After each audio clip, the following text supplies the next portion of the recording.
Hi, my name's John. Welcome to another Sunday night nightcap. In tonight's nightcap we'll do quite a lot of work on the milling machine and make some guides for a power hacksaw that a friend of mine's rebuilding. There's a couple of viewer meal packages come in. We'll open them, have a look what's in there, and I also bought something for the shop myself. Debs had her first dose of chemotherapy yesterday. Yesterday was Friday, today's Saturday. I was at hospital with her. Well, we're there nearly all day actually. Various anti-sickness drugs and then on a drip and putting various chemicals into her. She was alright last night. She feels a little bit sickly at the minute and it's made her very tired. So she's spending quite a lot of time sleeping. Hopefully she won't have too many bad reactions to the chemo. You hear horror stories, but you also hear people have chemo and it doesn't bother them. We know for a fact she's going to lose her hair. She's not going to wait for her hair to fall out. She'll just shave her head.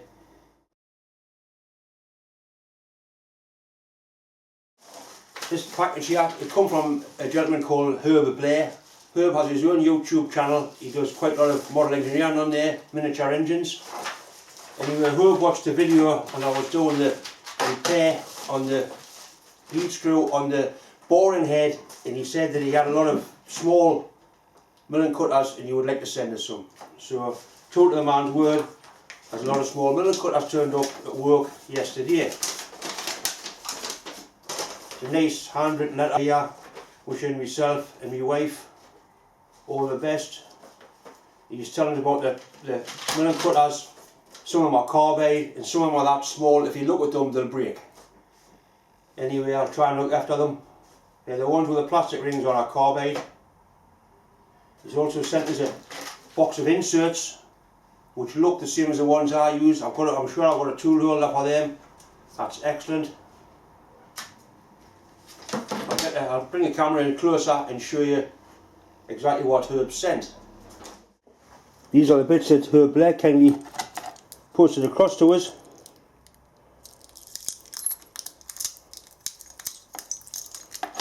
Some nice bits of high-speed steel, high-speed tool steel. I've actually got a holder that takes that, and I haven't got any steel for that, so they're going to come in handy straight away. That's the size I use all the time on my box fed lathe. What I intend doing is grinding one or two tools up to show that we are grind tools. Anyway, that's great, Herb, thanks very much. There's a parting blade there. I've got a holder that takes that type of blade as well, so that's going to come in handy straight away. In the box of tips, they do fit the tip tool holder that I have. DCM T32. Right, these are the milling cutters.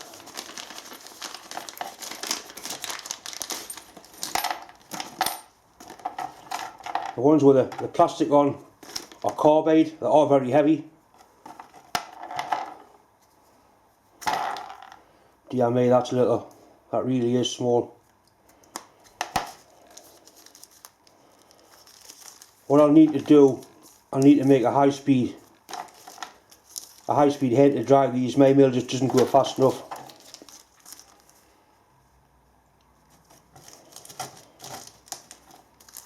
So we've got a 16th, 3/32, and it's 2 16ths and a 3/32. They're going to come in very handy. The smallest one I've got at the minute is 2mm. And that one there, that's another 16th of an inch. That's great, Herb, thanks very much indeed. I'll certainly put them to good use. These turned up in the post this morning. They're from a friend of mine in Ireland. They're guides of a power hacksaw machine that he's rebuilding. They're both broke, and you can see that hole there is all worn. They've probably been running, the saw been running with these slack and they've just worn away and broke. What I'll probably do, I'll make them some new ones out there. I've got some mild steel bar. I'll make them some new ones. These are cast iron.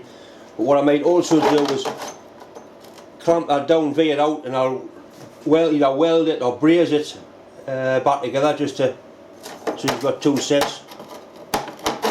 But I think making new ones will be definitely the way to go. It's a bit of braid bar there. I'm sure there'll be a couple of them inside of that somewhere.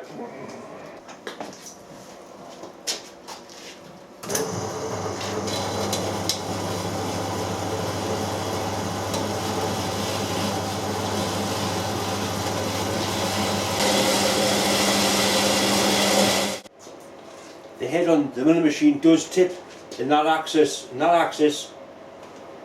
the y-axis. That's 7 inches long.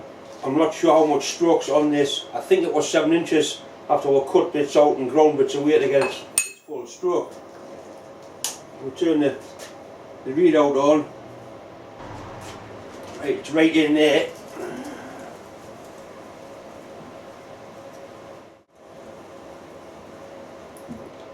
.7. So we've got 6.7 inches to travel that way. The job will be 7.2, so we can't do it that way. I'll have to mount it on the bed somehow and machine it that way, which means I can use the power feed on the machine anyway. I've got this adjustable vise, of dubious quality, but it is an adjustable vise. Right, I put a couple of clamps on the front of it, square on there. I've got a clock gauge on there.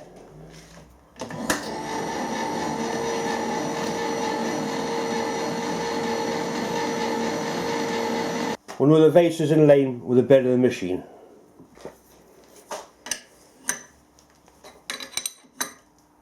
Right, so we've got that nipped up so it can't move.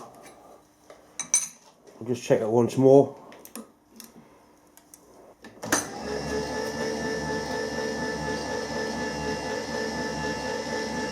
Right, that's looking pretty good. That's the piece we're trying to replicate, the actual taper. I've got mounted in the vase and I've got a nice straight parallel clamp to it so I can run in and out on the clock gauge to make sure that's lying level. We know he's trying to put a clock gauge on that. Little short face there, but when you've got a nice long face like that, you can get some sort of accuracy. Right, we'll zero our gauge at the inside.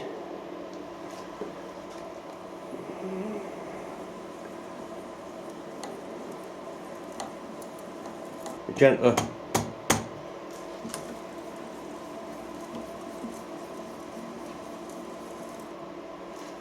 Zero it again.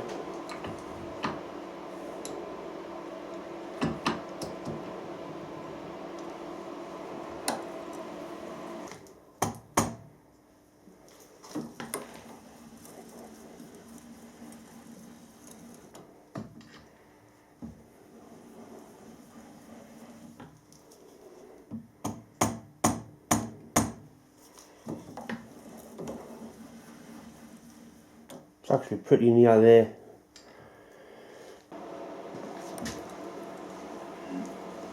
Okay, we've got it pretty near, or a distance of a couple of inches, so it's going to be. We'll put a couple more clamps on the vase and check it again. Right, we've got a decent hold of it now. Zero the clock gauge. Right, and see what we've got. That's pretty good actually.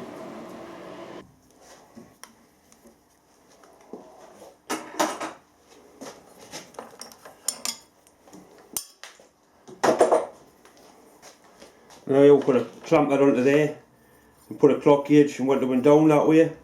There's various ways of doing it. But clamp that onto there, run the clock that way, it's going to get that face lying level.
got both of the tape on the machine now, both pieces.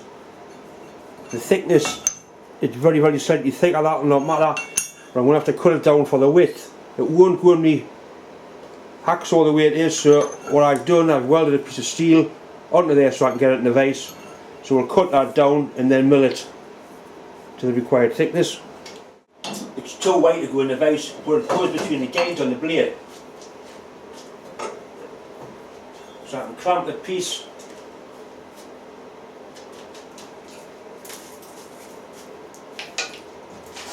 I can clamp the piece I welded on into there.